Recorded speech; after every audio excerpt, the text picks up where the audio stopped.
Hello friends, एक बार फिर से आप सबका मैथ एकेडमी में स्वागत है। दोस्तों, आज करने वाले हैं हम कुछ महत्वपूर्ण क्वेश्चनों को जो कि मॉडल पेपर पर आधारित है, जो कि इस तरह के क्वेश्चन एग्ज़ाम में पूछे जाते हैं।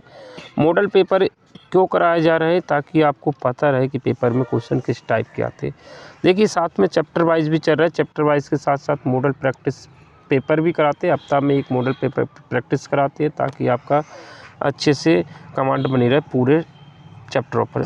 तो काफ़ी इम्पोर्टेंट होता है, क्योंकि इसमें सभी टाइप के क्वेश्चन पूछे जाते हैं, सभी टाइप के क्वेश्चन कराते हैं, जिसमें 20 क्वेश्चन का हमारा टारगेट रहता है, 20 क्वेश्चन कराने का। इसी पर आधारित क्वेश्चन एग्ज़ाम में पूछे जाते हैं।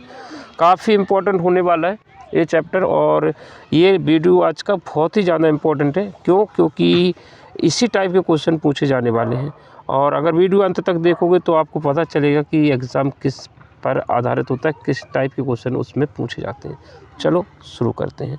जैसे कि आपको दिख रहा होगा यहाँ पर 2, 3, 2 बटे 145 है। ठीक है, यहाँ पर ये क्वेश्चन लिखा होगा। ये क्वेश्चन बोला है ये किसके बराबर है, 160 है।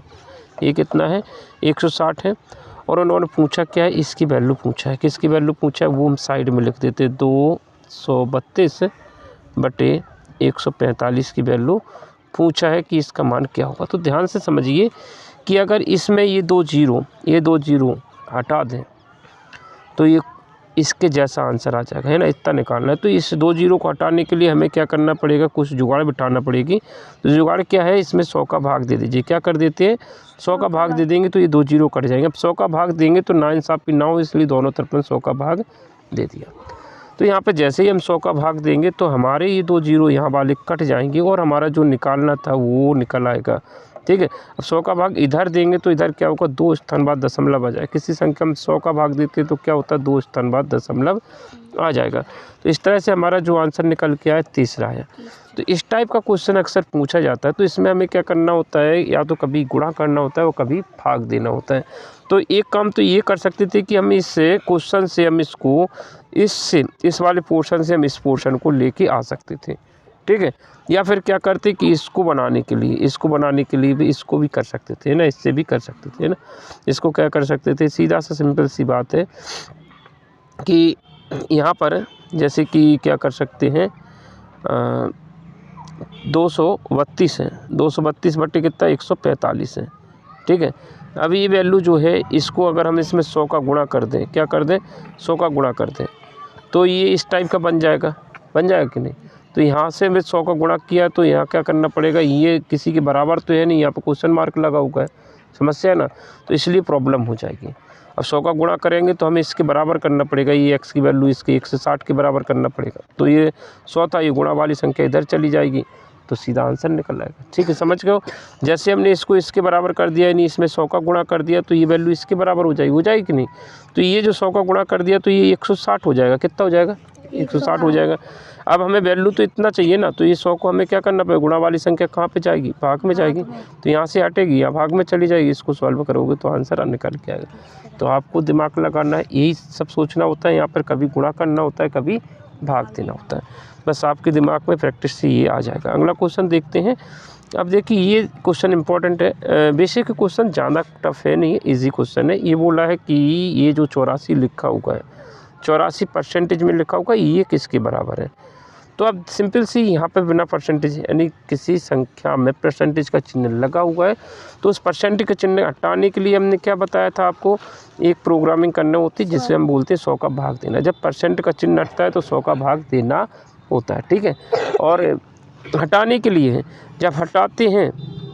जब परसेंटेज का चिन्ह क्या करते हैं, हटाते हैं, तो 100 का भाग देते हैं। किसका देते हैं, 100 का भाग। अगर लगाना हो किसी संख्या में परसेंटेज का चिन्ह लगाना है तो 100 का गुणा कर देते हैं, जस्ट उल्टा है।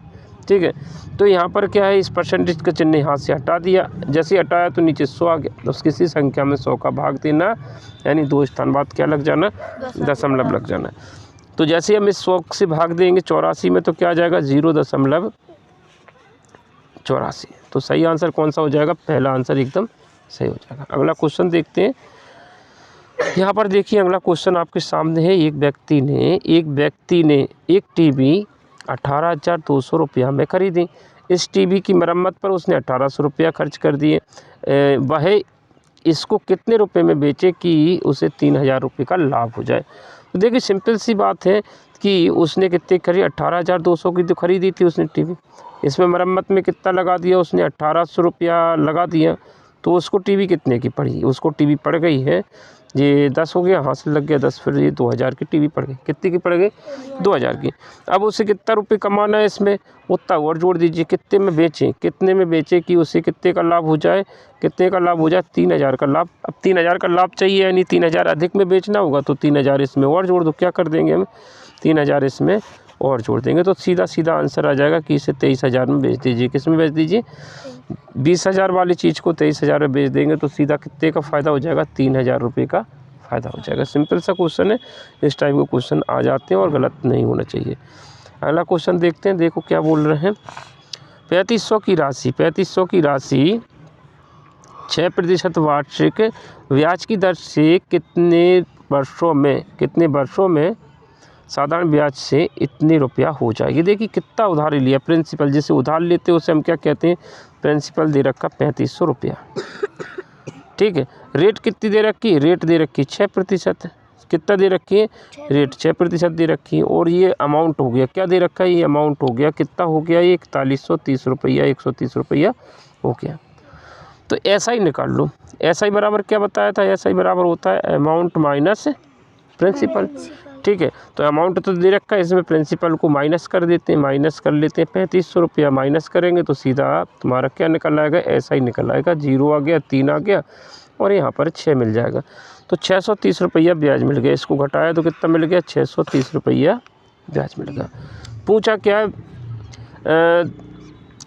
यहाँ पर पूछा गया है कि दर तो दे रखी, समय पूछा कि कितने वर्षों में यह इतना रुपया हो जाएगा। टाइम पूछा गया, क्या पूछा है, समय पूछा है। अब हम क्या जानते हैं उसको और देख लेते हैं। फॉर्मूला क्या होता है, principal into rate into time बटा में 100 बराबर क्या होता है, ऐसा ही होता है। ठीक है, तो हमें क्या निकालना था, समय निकालना था, इसलिए हमने इसको यहाँ पे लिख लिया, वैल्यू रखते हैं। प्रिंसिपल की जगह पे कितना आ जाएगा, ये प्रिंसिपल है, प्रिंसिपल की जगह पे आ गया 3500 रुपया। कितना आ गया, 3500 लिख लें, ये गलत सलत लिख रहे होते हैं ना, 3500 लिख लेते हैं यहाँ पर। 3500 जी आ गया प्रिंसिपल की जगह पर। और उसकी जगह पर रेट कितनी दे रखी, तो रेट दे रखी हमारी कितनी, 6%। इस रेट की जगह पे आ गया 6%। समय पूछा है बटे में 100 बराबर कितना है, ब्याज कितना आया था वो लिख लो। यहाँ पर आया 630 रुपया ब्याज मिल गया, 630 रुपया ब्याज मिल गया। इसको कैलकुलेट करेंगे तो आंसर निकल आएगा, 2 जीरो से तो ये 2 जीरो कट जाएंगे, ये कट गए। 7 से काट लीजिए, 7 पंचे 35 है, 7 नेम 63। ठीक है, अब इसे किससे काट ले, 3 से काट ले, 3 दूनी 6, 3 तिया 9, 5 छिक्के 30 है, और 2 से काट देंगे, 2 तिया 6। ये काटने का मेथड पता है ना आपको, पूरा पता होगा, नहीं है पता तो देखिए, हमको तो बताना है आपको कि चीज़ें सारी क्लियर होते चले। अभी हमने ये डायरेक्ट क्यों काटा उसको देख लेते हैं। जैसे आपके सामने क्या था वो फिर से लिख के बता रहे हैं एक बार। यहाँ पे 3500 था, 3500 है, और गुणा कितना 6 गुणा 3 बटे में 100। हमने इसको डायरेक्ट सीधा सीधा काट दिया था, लेकिन आपको क्या करना है, इस चीज़ को समझना है क्यों काटा हमने। देखिए ये 2 जीरो से 2 जीरो कट गए, यहाँ तक कोई समस्या नहीं है ना। अब हमें समय निकालना है, तो ये गुणा वाली संख्या किस में जाएंगी, गुणा वाली संख्या कहाँ पे जाती है, तो गुणा वाली संख्या जाती है भाग में। कहाँ जाती है, भाग में जाती है। 35 और गुणा 6 जो आगे भाग में आ गए, इसलिए हमने क्या किया, इसको हमें पता था कि भाग में जाना है, तो हमने यहीं से काटना शुरू कर दिया था। जैसे 7 पंचे 35 और 7 नेम 63, इसलिए हमने डायरेक्ट काट दिया, क्योंकि ये संख्या यहाँ पर आ गई और यहाँ से काटेंगे तो कुछ कटेगा। और 6 से काट दिया था, 6 से काटा, 6 एकम 6 और 6 पंचे 30, 15 बार कट गया। 5 से काट दिया, 5 तिया 15। काटने का मेथड आपका है, आप कैसे भी काट सकते हैं, पर पता होना चाहिए कि ये जो संख्या गुणा वाली होती है बराबर के उस तरफ भाग में जाती है। और इसको तुम यहीं से डायरेक्ट सीधा सीधा काट लो या फिर नीचे लेके आके काट लो। ठीक है, तो आपका सही आंसर जो आ गया वो 3 है। कितना है, 3 है। इसको देख लेते 3 आंसर कहाँ पर है, तो आंसर तुम्हारा हो जाएगा दूसरा। अगला क्वेश्चन देखते हैं। देखो यहाँ पर इसमें भाग देना है। क्या बोल रहा है, 76,076 को 13 से भाग देने पर भागफल क्या होगा। भागफल पूछा है तो भागफल ही निकालेंगे। क्या करते हैं यहाँ पर 76,000, 76 में किसका भाग देना है, 13 का भाग देना है। तो भागफल पूछा है तो भागफल ये सिंपल सा भाग है और कुछ है नहीं है इसमें। 13 पंचे 65, 13 छिंग 78, 13 पंचे 65, 65 आ गया। यहाँ पर कितना 11 बच गया, 0 उतार दिया। 13 अट्ठे 104, 13 अट्ठे कितना होता है 104, कितना बच गया 6 बच गया, 7 उतार लेंगे, कितना उतार लिया 7, 13 पंचे 65, यहाँ पर 2 बच गया, 6 उतार लेंगे तो 13 दूनी 26। सही आंसर आ जाएगा तुम्हारा 58 52। कौन सा आ गया, दूसरा आंसर एकदम सही है। अगला क्वेश्चन करते हैं।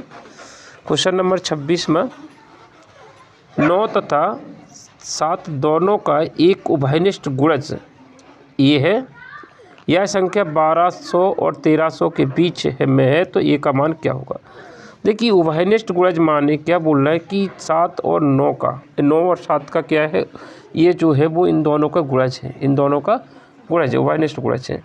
तो ये बोल रहा है कि इनके बीच में कौन सी संख्या है जो ए से विभाजित हो जाए, किससे विभाजित हो जाए, ए। और ये जो संख्या है वो किनका गुणज है, 9 और 7 दोनों का, तो यानी इनके एलसीएम के बराबर होगा। तो हमें ऑप्शन चेक करना है कि जिसमें किसका 9 का भी भाग चला जाए और 7 का भी भाग चला जाए और वो इन दोनों के बीच की संख्या हो। तो इन दोनों के बीच में एक ऑप्शन कट जाएगा। ये ऑप्शन क्यों कट गया, क्योंकि ये 1200 से छोटा है। इन दोनों के बीच की बात करिए तो 1200 से बड़ा और 1300 से छोटा। अब आपके पास 3 ऑप्शन बचे होंगे। 3 ऑप्शन में तुम्हें ये बताना है कि किस में 9 का भी भाग जाए और 7 का भी भाग चला जाए। तो देखते हैं, 9 का नियम लगाएंगे। क्या लगाएंगे, 9 का नियम। 9 का नियम क्या होता है कि कोई संख्या है, जैसे हमारे सामने 1260 एक संख्या है, इसमें 9 का भाग जा रहा है कि नहीं जा रहा है, तो हम क्या करेंगे, इनके अंकों को जोड़ के 9 का भाग दे के देखेंगे। तो इसमें तो 9 का भाग जा रहा है, क्योंकि देखिए 1 + 2 + 6 + 0, इन सब अंकों को जोड़ा तो कितना हो रहा है, 9 हो रहा है।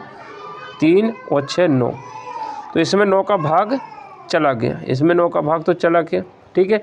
अभी 9 का इसमें भी चला जाएगा, क्योंकि इन दोनों, इनका सबका भी जोड़ कितना आ रहा है, 9 आ रहा है। इसमें 9 का भाग नहीं जाएगा, क्योंकि 6 दूनी 12, 12 3 15, इनका योगफल जो है सबको जोड़ रहा है, तो कितना आ रहा है, योगफल 15 आ रहा है। किसका, 1200 जो 66 है, इनके अंकों को जोड़ा तो कितना आ रहा है, 15, जिसमें 9 का भाग नहीं जा रहा है। तो इनके अंकों में 9 का, अंकों की योग में 9 का भाग नहीं जाए तो उस पूरी संख्या में 9 का भाग नहीं जाएगा। तो यहाँ पर इस चीज़ को ध्यान रखना, इस चीज़ का हमेशा ध्यान रखना। रिजल्ट ले लेते हैं ना।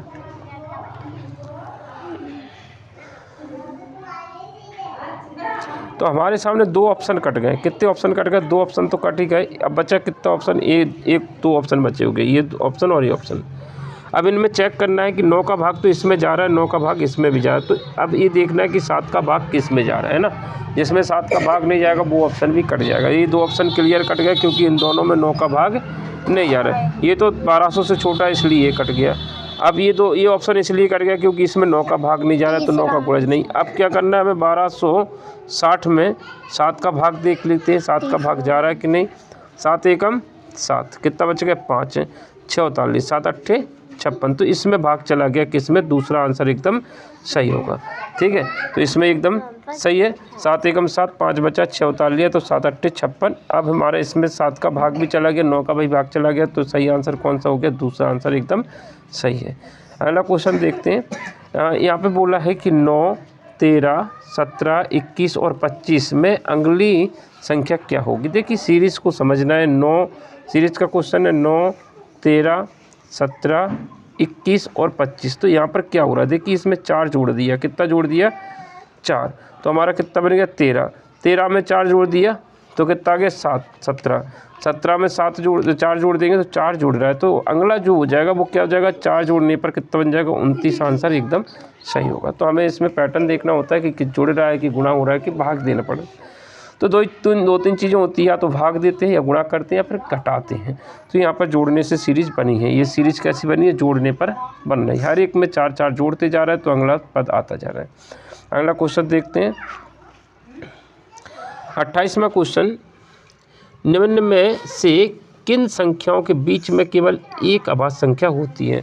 तो ये तुम्हें पता होना चाहिए कि निम्न में से किन के बीच में सिर्फ एक अभाज्य संख्या होती है। इसमें एक ऑप्शन है नहीं है, तो ये ऑप्शन सही होगा। 90 और 100 के बीच में सिर्फ एक अभाज्य संख्या होती है। कौन सी होती है? 97। 57 एक 9 जो है अभाज्य संख्या, सिर्फ इनके बीच में एक 91 में। देखिए 91 में 13 का भाग जा रहा है, 13 7 91 होता है, और 7 का भाग जाए, दो संख्याओं का भाग जाए, इसलिए 91 अभाज्य संख्या नहीं है। तो यहाँ पर सिर्फ क्या है, तुमने देखा कि सिर्फ इनके बीच में सिर्फ एक संख्या ही होती है, इन दोनों के बीच में। और उन्होंने बोला है क्वेश्चन में कि निम्न में से कौन सा है जो उसमें सिर्फ एक ही संख्या है जिसमें भाग जा रहा है। देखो अगला क्वेश्चन क्या बोल रहा है कि 12 पुरुष अथवा 15 औरतें एक कार्य को 21 दिन में पूरा कर सकते हैं। ठीक है, तो उसी कार्य को 6 पुरुष और 10 औरतें कितने दिन में पूरा करेंगे? ये जो है समय और वर्क का काम है। देखिए यहाँ पर क्या बोला है कि 12 पुरुष और या फिर 15 औरतें एक कार्य को 21 दिन में कर सकती हैं। तो 12 आदमी हैं, 12 पुरुष। 12 पुरुष कितने दिन में करा? 21 दिन में। तो यहाँ पर अगर एक पुरुष होता, कितना होता है? एक पुरुष होता तो कितने दिन में काम होता? तो पुरुष को ऐसे लिख लेते हैं, तो 21 गुणा 12 दिन में पूरा काम हो जाता है। ठीक है, क्योंकि व्यक्तियों की संख्या अगर कम करेंगे तो उसी काम को करने में समय ज़्यादा लगेगा। ठीक है, अगर यहाँ पे 12 पुरुष की जगह पे एक पुरुष लेंगे तो ये 12 गुना समय लगेगा। तो यहाँ पर देखिए अगर इसी तरह से देखिए, ये बोला कि या तो 12 पुरुषों से काम कर ली या 15 औरतों से।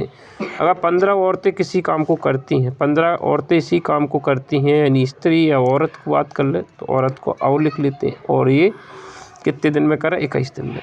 अगर एक ही औरत होती, कितनी होती? एक औरत होती, तो इस काम को करने में स्वाभाविक ज़्यादा टाइम लग जाता है। कितना टाइम लगता है? 21 गुणा 15 गुना टाइम ज़्यादा लग जाता है। अब यहाँ पे बोला है कि इसी कार्य को 6 पुरुष करते। कितने काम करते हैं? 6 पुरुष। एक पुरुष इतने दिन में काम कर रहा है, एक पुरुष कितने दिन में कर रहा है? इतने दिन लगा रहा है। ठीक है, अगर इसकी जगह पे हम 6 पुरुष कर दें, कितना कर दें? 6 कर दें, तो इधर 6 का गुणा करेंगे तो इधर भाग देना पड़ेगा, क्योंकि व्यक्तियों की संख्या बढ़ाएंगे तो काम जल्दी हो जाएगा। तो हमने 6 का भाग दिया, तो 6 दूनी 12, तो 21 दूनी 42। तो कितना दिन लग रहा है? 42 दिन लग रहा है अगर 6 पुरुष करते अकेले। ठीक है, क्योंकि जो 12 आदमी कर रहे थे 21 दिन में,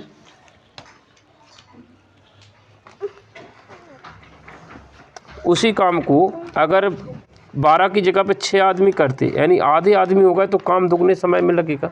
ठीक है, अब देखिए यहाँ पर एक औरत कितने दिन में? इतने दिन में कर रही, तो 10 औरतें कितने दिन में करेंगी? तो इसमें 10 का गुणा कर देंगे। क्या कर देंगे? 10 का गुणा किया तो यहाँ पर 10 का भाग देंगे। ठीक है, 5 दूनी 10, 5 ती 15, 21 तिया 63 बटे 2।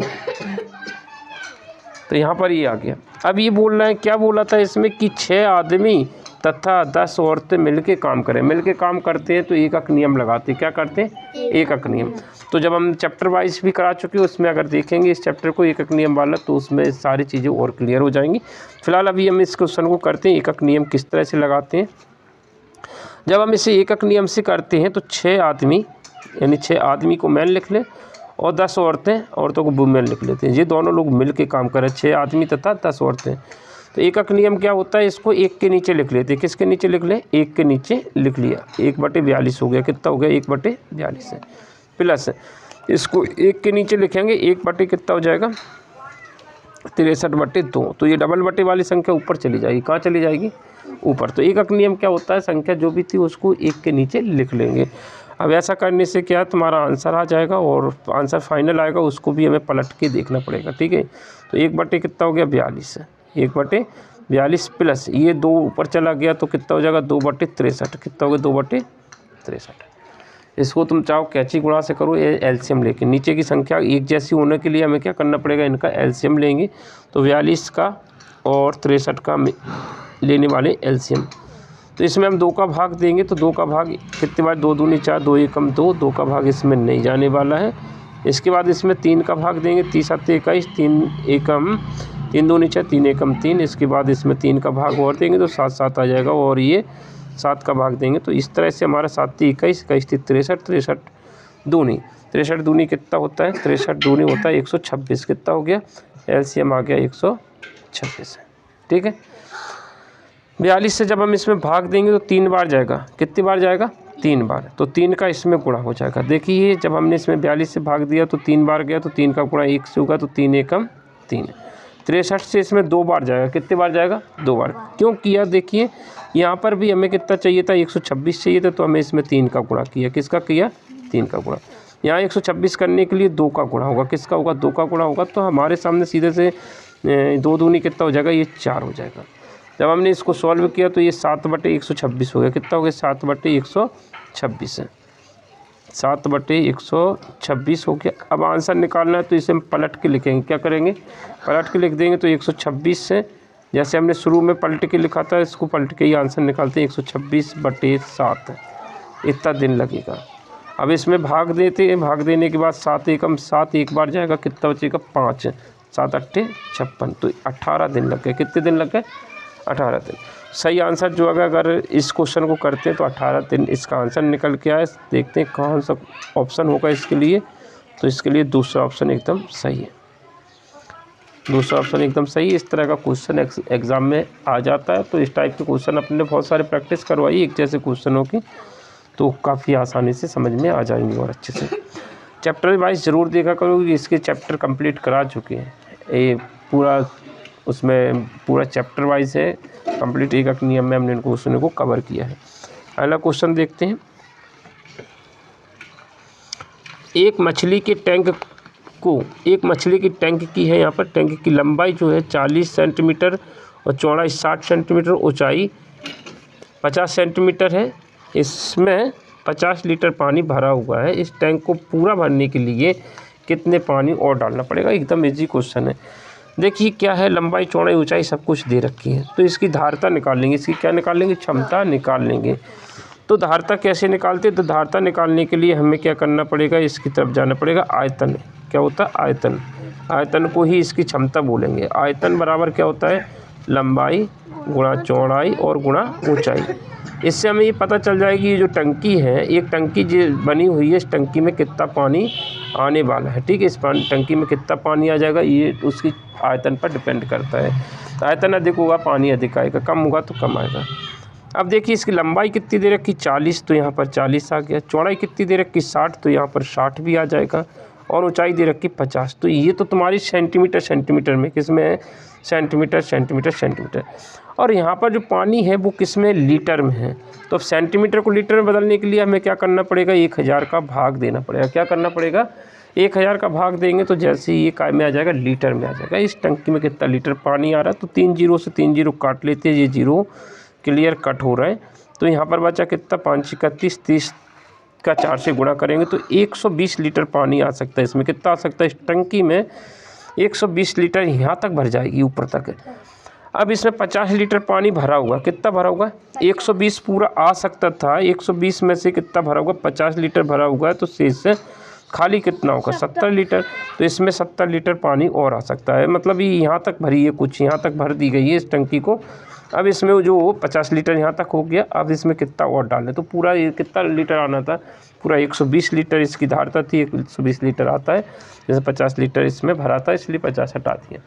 सही आंसर कितना आ जाएगा तुम्हारा? घटाने के बाद 70 लीटर पानी और डाल सकते हैं। समझ आ गया? नहीं यार देखो 50 लीटर तो है ही, इसमें कितना आना था? 120 आना था। तो इसमें या तो ऑप्शन जोड़ दीजिए, 70 जोड़ेंगे तो 120 लीटर आ जाएगा। सीधा सा ऑप्शन आ जाएगा। ठीक है, या जितना भरा था उसको हटा दीजिए टोटल में से। अगला क्वेश्चन,